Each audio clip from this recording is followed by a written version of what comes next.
All right, guys, it's Toria. Welcome back to episode 4 of season 3 of A Spiritual World, a Hermetically Speaking podcast. And I am coming in to record today with just me, myself, and the universe. No script. We're just gonna see how this goes, okay? So, I had a script. Now it's in the trash. I even recorded an episode. That's in the trash too. I am literally. This episode is about your mind not being broken. And it turns out the whole reason that I was using scripts was because I thought my mind was broken. So, I don't speak linear. When it's me in my most authentic state, right? Like I've been using scripts to try to follow a progression in the podcasts so as not to lose my listeners and to make some type of coherence sense. I know that I eventually do when I speak in nonlinear language. However, I get insecure, right? I think that my mind is broken because I go in 10 different directions at once. It always all circles back and it's all interconnected. However, I think I need to own up and follow where the breadcrumbs and the golden little nuggets are taking me. So you get a raw, unfiltered episode today about the mind not being broken, right? And this came about almost a decade ago. And I didn't have the epiphany a decade ago. It took me probably about 5 years into that to really understand it. So I have mentioned briefly that I was in a 5-year psychosis, or maybe a little bit more in-depthly, depending on what episode that you have listened to. However, 5 years of psychosis will definitely have you think that your mind is broken. And as a general terminology or a consensus, we have this overabundance of thinking that we are broken, right? Like the way that we think with diagnoses, with trauma, addictions, all the different, and then not just that, but we look at each other as broken, and so therefore we think we are broken, and we're mirrors and projections consistently creating this lens of brokenness. And we have talked simultaneously about how brokenness is actually fragmentation. So we're stepping into this realm where it's actually reconnecting the mind to this concept, and the mind ultimately being its own self-healing prophecy, right? So bear with me. The mind is a self-fulfilling prophecy as well, right? Like everything we think, we create. The way that we build the constructs in our mind are ways that we create. And so whenever we have, or I want to kind of pivot to, and we have society to thank for that, right? We have society, we have our families, our parents, school systems, all of these constructs that are built around us that teach us how to think, how to behave, and kind of negate our authenticity a lot of times. Like we're put in these bubbles in this framework of how we are supposed to be from an extremely young age. And if we don't align with those perpetual attitudes, then we are broken. So there's a million different ways that we could be viewed as broken, and no one is immune to it, right? Everybody at some stage of their life or in some process of their thinking has probably been told or felt like they are broken in some shape or form. However, when it comes to the mind and brokenness, it is my understanding that we are never broken, that we are always whole. Again, we've touched on this a magnitude of times, so just bear with me. But what I'm getting at is the mind being that self-healing prophecy, right? Self-fulfilling prophecy or self-healing prophecy. Which way do you want your mind to go moving forward? I'll give you just a second, right? Like if you want to be a self-fulfilling prophecy or do you want to be a self-healing prophecy? I'll give you a clue. we are on a healing journey. So you might want to do the self-healing prophecy.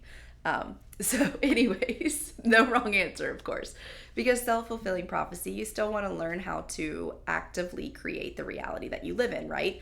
But to do that, healing is a huge part of that, because we don't want to create from negative energies, right? So the brokenness, we're going to kind of circle back to that. Our brokenness and the paradigms created by all of the individuals around us, and, you know, we begin to lose ourselves. And of course, now you have the crux of mental dis-ease, that everybody could walk into a therapist's office and walk out with 5 or 6 diagnoses just in one trip. All of those diagnoses kind of crossbreed with each other. They're like a giant web that interconnect as well. So if that tells you anything, it means like it just, for me personally, it's just a matter of what therapist's office I step into and what their unique perspective is going to be on the symptoms that I present them as to what diagnosis I receive. I have been diagnosed a magnificent amount of times and have been handed a platitude of diagnoses. And the only one that ever made sense to me was, and I've even dubbed it my own little name, compound complex post-traumatic stress disorder. And of course, originally it probably just would have been post-traumatic stress disorder.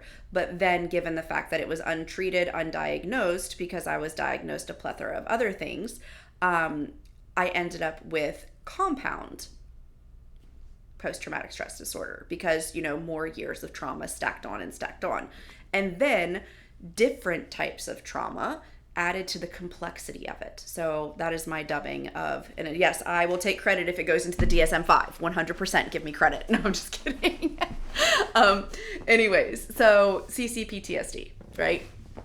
It encompasses every symptom of borderline, bipolar, depression, manic, ODD, OCD, like all of these, and there's all kinds of diagnoses that I couldn't even begin to remember. There was one that started with an S, and I was like, what the heck is that?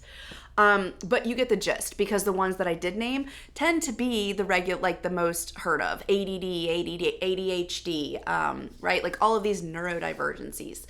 And it's not to say that I'm not neurodivergent. I just don't claim a lot of labels because I feel like the labels are what separates us.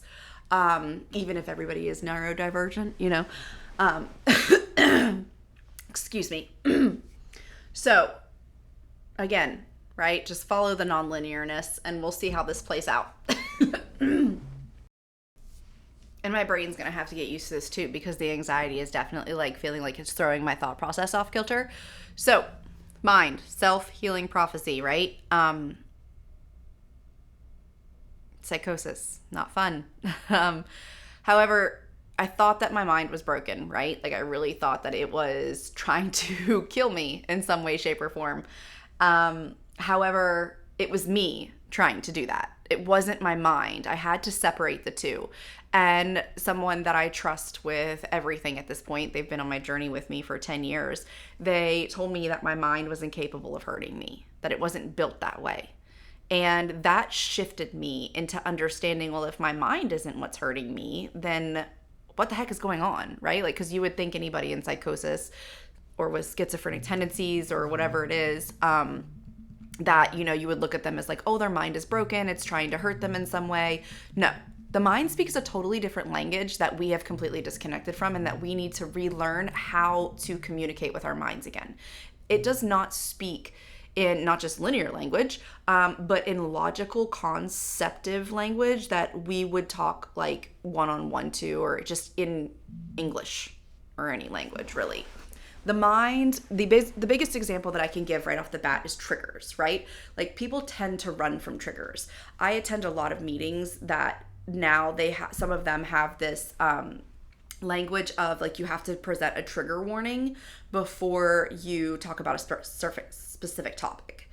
I do not agree with that whatsoever. I think that you are doing more harm than good in babyfying people to where like they don't ever have to address their triggers. A trigger is a doorway. It is a sacred alchemical doorway that only you have the key to, and if you choose to unlock it, you will be presented with a higher vibrational form of magic than you could ever imagine. And it is absolutely phenomenally wisdomous, and I love walking through triggers as hard as they are. And we're talking about, and this is coming from someone that lived in the epitome of purgatory for 5 years and living in nothing but flashbacks and triggers.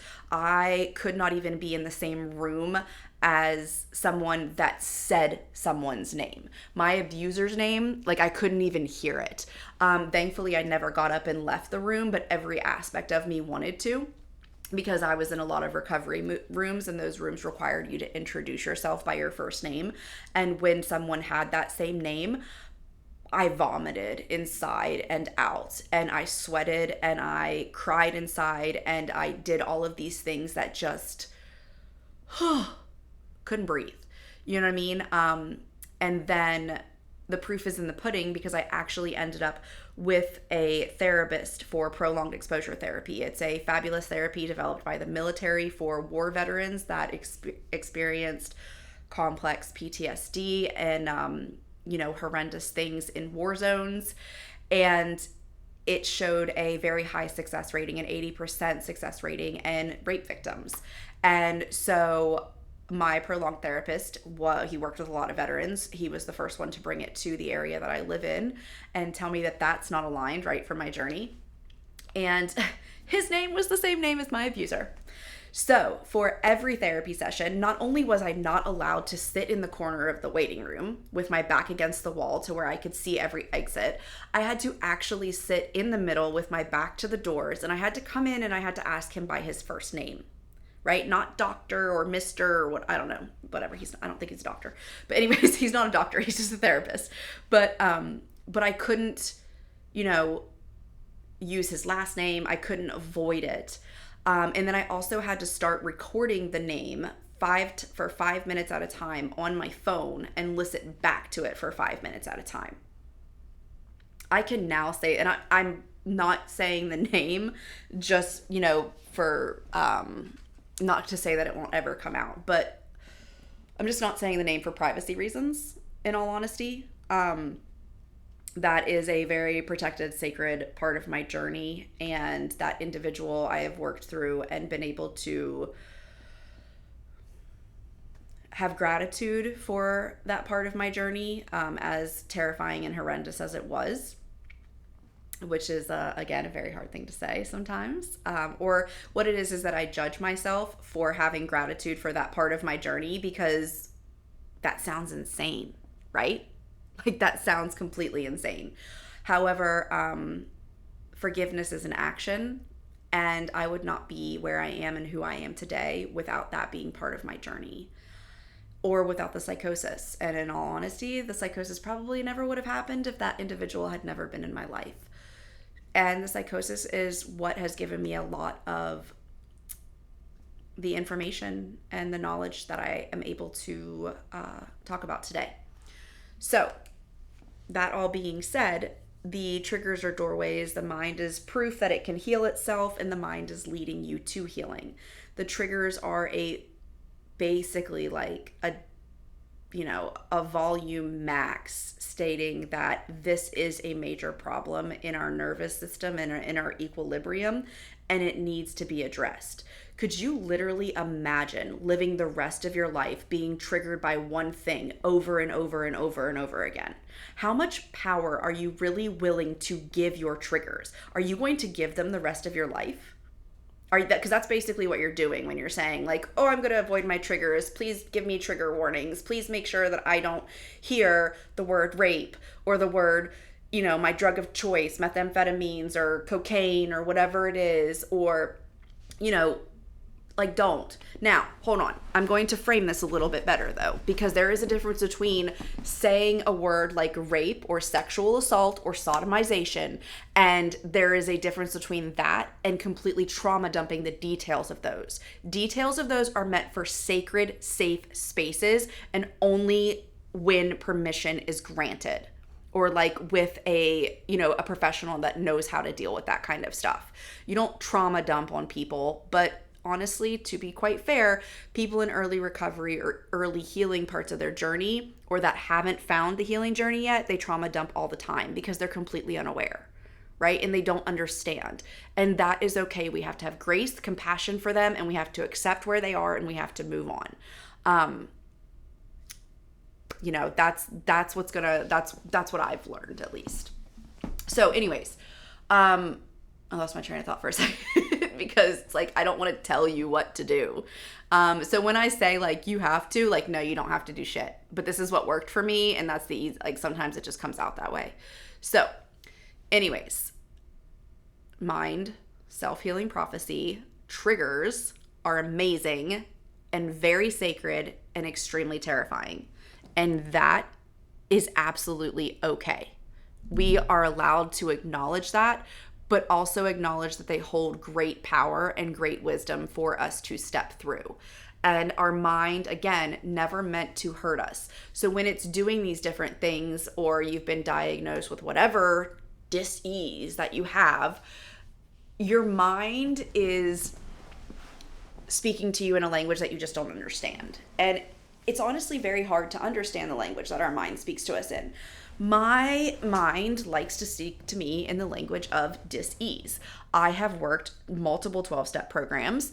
I get exhausted by the amount of 12-step programs that I have worked, because I am like, how many more times am I going to hit rock bottom? How many more times do I have to deal with this shit? How many more times do I have to fix things that are wrong with me?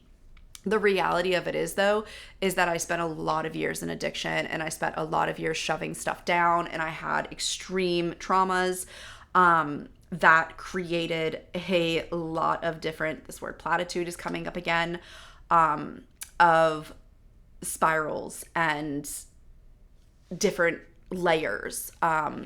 Even whenever I was in the throes of psychosis, like, I was told you have to do different trauma therapies because every trauma therapy targets a different layer of the trauma in a different way. And so prolonged exposure, like I said, it was the one that made the vast amount of difference for me, but I've done a plethora of them. The first one I did was like an art storytelling therapy where I had to write a book about the trauma that I experienced, and then that book was read back to me. It was a picture book, not like in verbal writing. And then that story was told back to me so I could find compassion for myself. That was very difficult for me to do. Then, you know, regular CBT and behavioral and talk therapy, and of course addiction therapy, were always baselines for me. And then I think I found prolonged after that.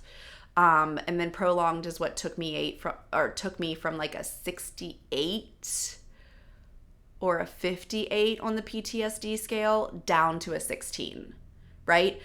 And that's because I desensitized myself to the name that triggered me. I took away its power. I can say that name today. I know people with that name. Hell, I still see the guy that did prolonged therapy for me, and he's fabulous. And I get to say his name and feel perfectly fine with it. Like, it doesn't affect me the way that it used to. I took my power back because I opened the door to that trigger and I allowed it to reveal its magic to me. And there's a million other things that I've done that with when it comes to triggers, because I lived in a state of being triggered, unfortunately. I mean, just imagine if just a name can set you off, what else could possibly set you off, right? Shoes, Air Forces, absolutely a trigger. Oversized t-shirts, saggy pants, all that stuff, trigger. Certain languages, certain music. I couldn't listen to rap for years. And I actually used to like rap, but I just couldn't. There's a lot of things. Food, pork chops. Like pork chops. Come on now. Could you imagine if I lived the rest of my life being triggered all the time? But no, mine was so severe that I was graciously forced to walk through it to be able to even somehow not be debilitated in society. And thankfully, the Mantis frequency held the framework up for my being the whole time that I was in the psychosis. Not saying that I know that they didn't contribute to the psychosis a little bit too, because I see them up there. But anyways, So, but they've also shared with me that the mind is that that self-healing prophecy, right? Like if we start looking at our mind as its own ability to heal, how would that change how we view how it speaks to us? Right? Because the you're ugly, you're fat, you're no good, that is not your mind speaking to you. Those are patterns created outside of you that you somehow absorbed to protect yourself at some point in time. Right? And your mind just reverberates that back to you because at some point in time you felt that that was safety. It doesn't matter who it was, right? Like we've all, or I can't say we've all, but somehow, some way, shape, or form, somebody has had something nasty said to them by someone that they love. And that nastiness is a reverberation in their voice because that person always, like that person that they loved was safe to them. So they absorbed that. That's the cleanest example that I can give. There's other examples, of course, like if you were in an abusive relationship or things like that. And then trauma bonds. Trauma bonds are so huge, right? Because trauma bonds mimic love, and trauma bonds are this betrayal of self that create these loops of illusions inside of our minds that bond us to another person out of betrayal. And it's mostly the betrayal of self. So the mind, when it betrays the self, it ends up in this protective loop, because basically when you betray yourself for someone else, you're making that person your God. You're giving them power over you again, right? Like, so these are all the ways that we give our power back. And it's not to say one way or another that our mind does this. Like, that's what I'm trying to get at. I'm non-linear here. I'm even like, oh my gosh, please make this make sense. It makes sense to me, but please make it make sense to everybody that listens. Oh my God. I'm out of water. So anyways, I was going to take a nice big gulp of refreshing water just to give myself a little bit of a little minute to calibrate. But I don't have that. So I'm calibrating out loud and we're moving on. So the psychosis was horrendous, right? Not just the triggers, but the psychosis was every single day voices screaming at me. They would start kind of like low, and then throughout the day they would raise in volume and they would scream horrendous things at me that were very attuned to the frequency of my abuser and his family.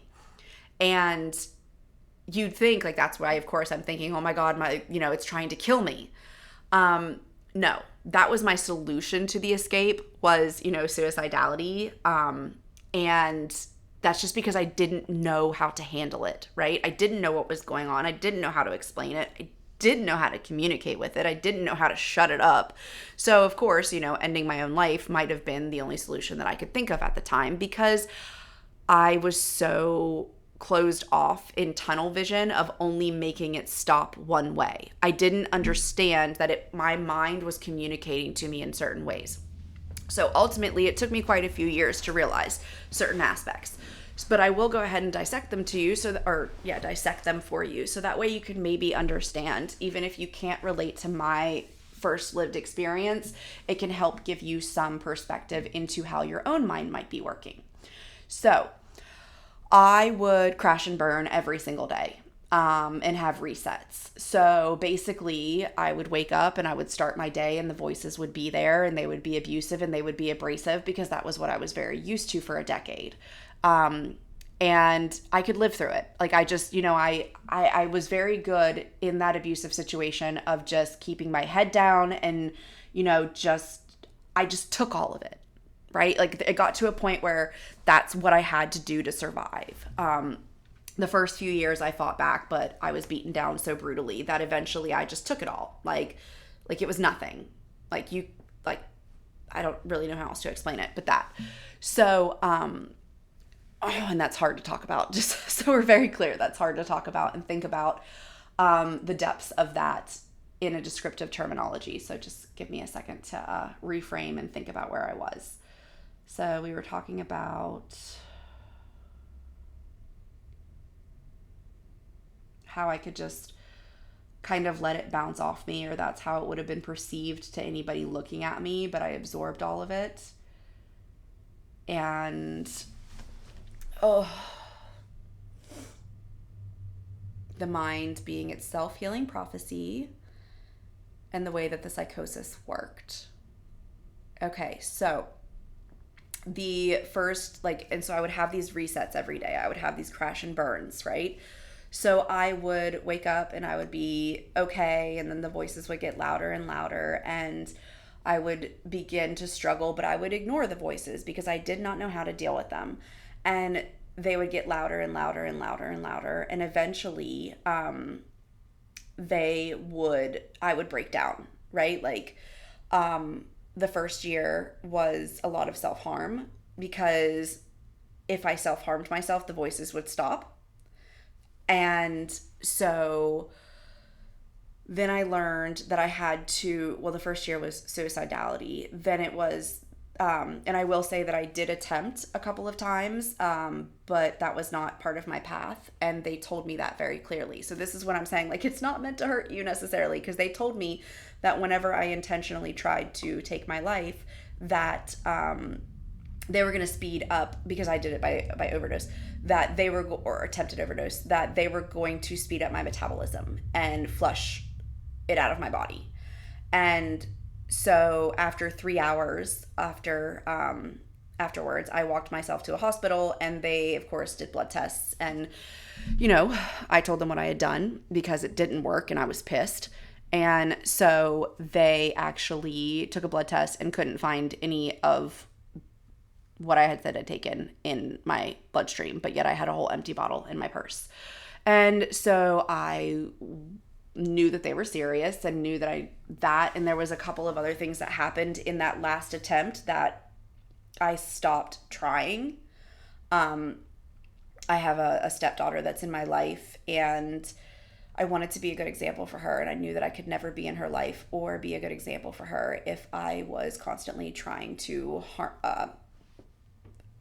like, if I lived in suicidality. Like, I wouldn't have been a healthy person for her. So then the voices continued on, and I would, it wasn't crazy self-harm, but it was self-harm. I would take something sharp and I would run it down my arm or my leg or something like that, because I would want the voices to go away. And so this went on for about a year, until finally one day I was sitting in a Wendy's drive-thru, and I had this flashback multiple times, and each time I had, evaded it, is the word that I'll use nicely. And instead something just washed over me, and it didn't take it away. It was still ongoing, but it said, stop reaching, like, stop harming, and just hold the steering wheel as tight as you can. And so I did. I held the steering wheel as tight as I could, and I bawled my eyes out, and I got through it. And I never picked up anything again to hurt myself, because I realized that this energy needed to move through. And every time that I did suicidality, or I evaded it through self-harm, I was preventing the energy from moving through. I was saying I couldn't handle it, which is a very fair statement to say. There are plenty of times throughout this journey that I have told my mind, like, I can't do this right now, but can we circle back, right? Like, I can't say I can't do this right now and never want to address it, because that's just, that's not part of the journey. But I can now say, hey, this is overwhelming for me at this moment. Baby steps, or let's circle back whenever I'm not completely confounded with 10 things at work or something like that. And my mind listens to me now. My mind completely respects, because it knows that I will give it the attention that it deserves. And so I had a lot of that, and I was in a lot of recovery, and I worked a very, like, lenient job. Like, I was a server. And so I had a lot of freedom, and then I became a truck driver. I got my CDLs, and I, made this deal with my higher self that I would leave the restaurant industry if I made a set amount an hour, and, I didn't have to go back to college. And it, and then 2 weeks later it appeared. And so I went on my way and became a CDL driver. Now, one of the things that started showing up was that these breakdowns, the worst of it, whenever I was home on a day off, the voices would be very, very chill. They would be very, very low key. They wouldn't stir me up as much. Sometimes they would even be silent, and I would have, like, a reprieve and peace. And then I started noticing that the only times that they were the worst was when I was at work.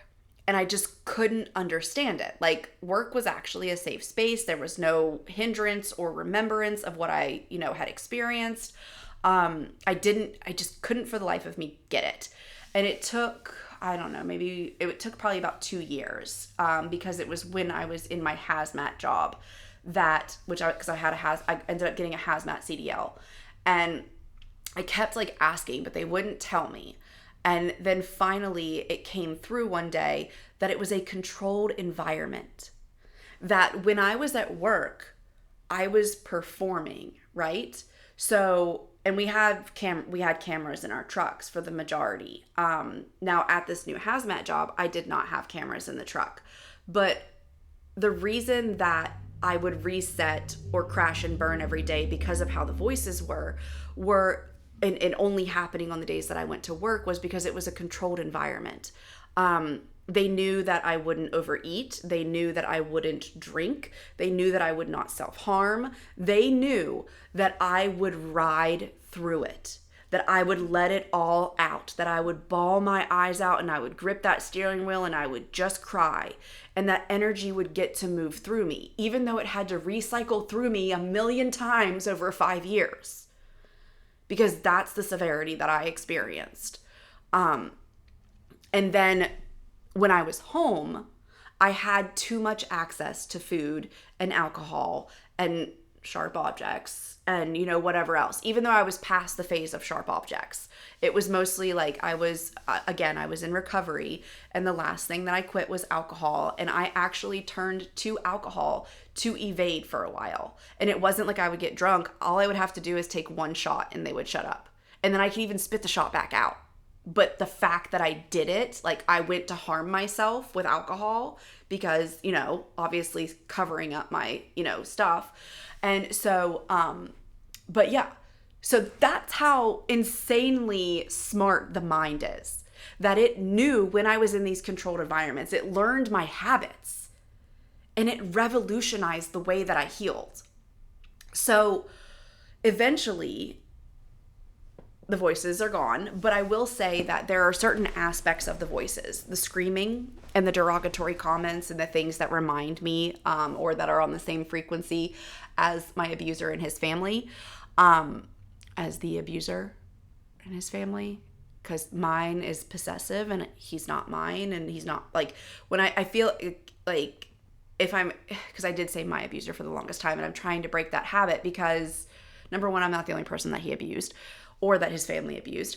And number two, like the possessive means like an attachment, right? Like I don't want that attachment anymore. So I'm trying to find, my language will change over the years to come because I'm still healing all of that. And I'm trying to find the best language for it. So him and his family, because he is still a person too, I'm trying to, but it just makes it easier. So him and his family, like I said, squirreled, gotta reframe. Bring it back, Toria. Where were we at? Come on, bring the nugget or the acorn back.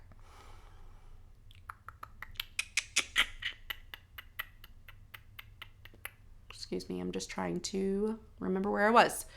So we will think about this for the second. Oh, some light language is wanting to come up. Ashanata fasekene sukumoshikene senatata. Asaneva shukono masa alandata sakavoshike mesekenete sakanotutu avala shukona sakamona bakadakuskamata shakana asanaha.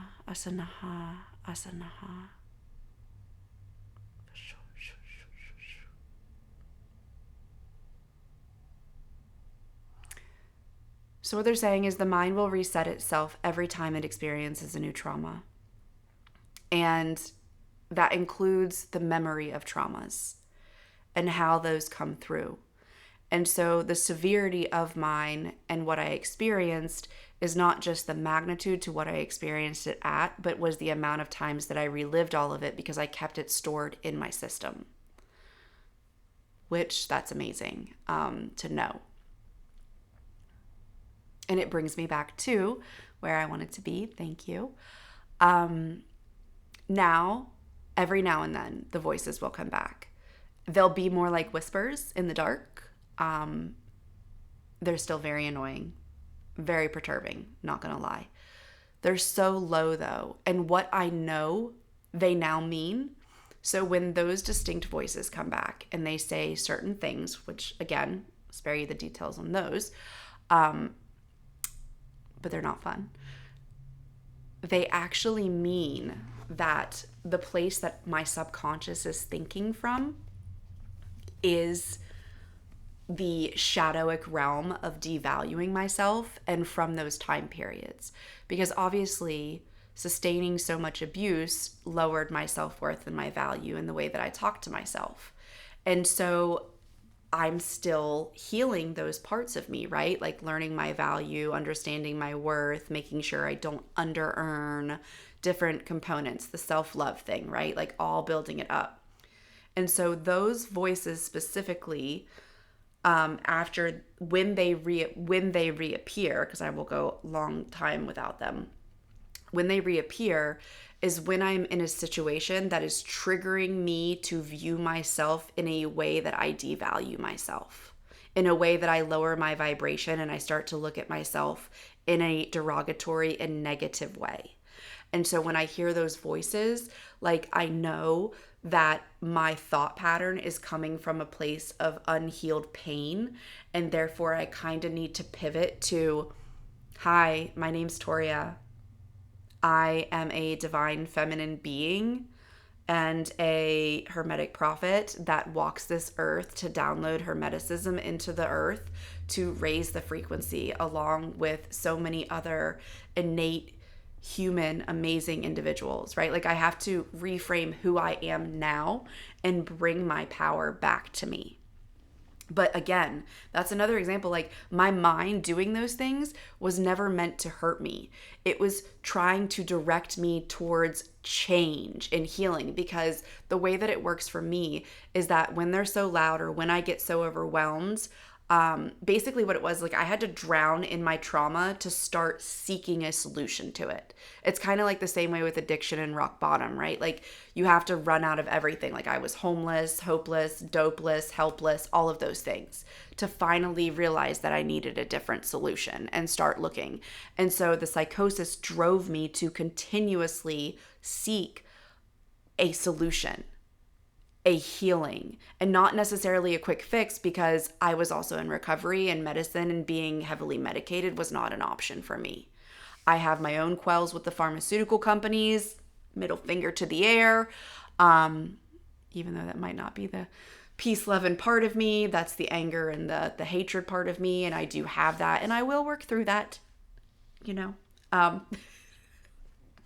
I'm so imperfect. It's amazing.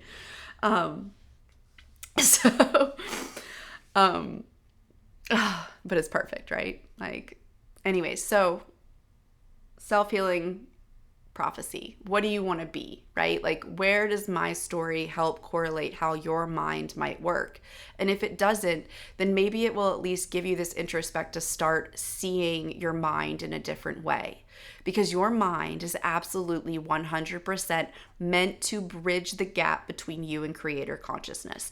It is here to connect you, not disconnect you. However, the patterns and the fragmentation and everything that we have lived through in the past 300 years alone, not even talking about the past humanity, has the paradigms, right? They have created that disconnect. Emotional intelligence is so far down on the human totem pole, it's insane. And it's just something that they've completely overlooked, the unawareness of it, because they didn't understand the value of emotions, right? So therefore, how we process the emotions that are directly correlated to our mind, our heart, and our gut, like everything's gotten lost and disconnected and jumbled up, right? We're speaking volumes in predecession of episodes 1, 2, and 3. Right? Like we are reconnecting with ourselves. And one of those biggest things is learning how the language of the mind speaks to us each individually. This does not mean, and I will say, you know moral ethical boundaries. You know the difference between right and wrong and harm and care. So when your mind is obviously, telling you to do one thing, that is your mind on a programming aspect that is trying to keep you safe. It doesn't mean that it is what you should be doing. So there are paradoxes to what I am saying in some aspects, except for that I truly do believe that our mind is self-healing. And I am proof of that. Like I said, no pharmaceuticals throughout the psychosis. Even when they mentioned schizophrenia, they literally told me, they were like, you consistently evolve, so you would be somebody that would not even need medicine. And honestly, I couldn't get anybody to give me a schizophrenic diagnosis, even when I wanted to. They were like, haha, you can try, but you're not going to get one. I even went to some doctor that had no knowledge of me whatsoever and took some test and got some weird random diagnosis, which again, it's just a matter of what doctor you see and what perspective they have. But I didn't get schizophrenia. And that used to be the most like, hi, I hear voices 24/7. And they scream at me and they degrade me and they yell at me and this is my day and da-da-da-da-da. But I was aligned with the spiritual souls that I needed to be aligned with. And honestly, they had no concept of the things that I'm talking about. But they also listened to me, and they were who I needed at the time. And some of them are still with me on this journey today. Actually, I have my longest standing therapist, like from the moment I walked in off the streets, I still see her because, man, she's my ride or die in this. And she has walked this path with me, not knowing maybe sometimes at all what was wrong with me, but she listened and she kept an open mind. And that was her mind, right? Like that's her mind leading her. So let's remember self-healing prophecy as we walk forward. Figure out how your mind communicates with you. I will definitely be working on coursework for this topic because I know that mine is such an extreme circumstance, but I also hope that because of the extremity of it, that you're able to find some type of parallels within the way that your own mind thinks. I'll also maybe dig a little deeper for a continuation of this episode, maybe in future seasons, to find like maybe more parallels that would be not as extreme, to help, bridge any disconnect that, maybe if you struggle to connect. But again, I think the biggest thing is setting the intention that that your mind is a self-healing prophecy and allowing it to be that, and then it will reveal itself to heal itself within you, right? Like reveal it to heal it, bring the, knowledge forward and all that fun stuff.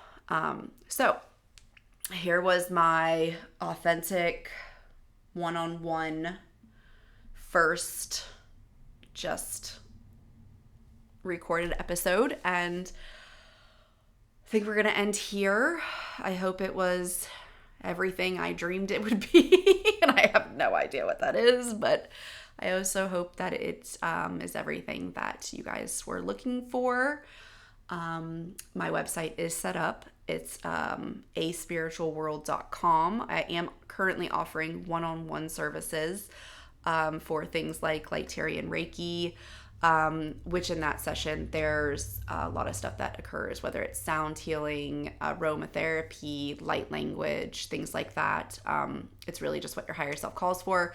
And then, of course, as always, the past life regressions that I have offered for years. The Herkimer Diamond reading, which is a prophetic reading that could span up to 2 years in time for your soul's evolution and the highest path that you want to be on. And then, of course, the Akashic Record reading, which is one of my favorites. They're all my favorites, I guess. No, I think the Akashic Records and the Herkimer Diamond are probably my favorite because I feel like sometimes, but no, I've had some amazing, they're all great. You know what I mean? There's no equality, there's equality to all of them, but there's no equality to all of them because they're all unique in their own way. So I will ramble whenever I get nervous. And of course, this is the first time closing out an episode without something pre-written in front of me. So, aspiritualworld.com, the YouTube channel has kind of been stagnant a little bit, but there are meditations and all kinds of stuff there. I'm going to start publishing channeled meditations and light language and whatever else might come out on it. And that is A Spiritual World on YouTube as well. And if you need me, you can reach me, email, text. whatever it may be. I know there's quite a few avenues to contact me through the podcast platforms. And if you have a topic that you want to discuss, I'm always open to that. There are courses that I am working on making available. I plan to do one big course. I think right now it'll be called The Rebuild. However, I'm going to publish the different segments first. So that way those can get out and be felt out. And yeah. All right. Well, thank you for being here with me today. This was, a spiritual world, a hermetically speaking podcast.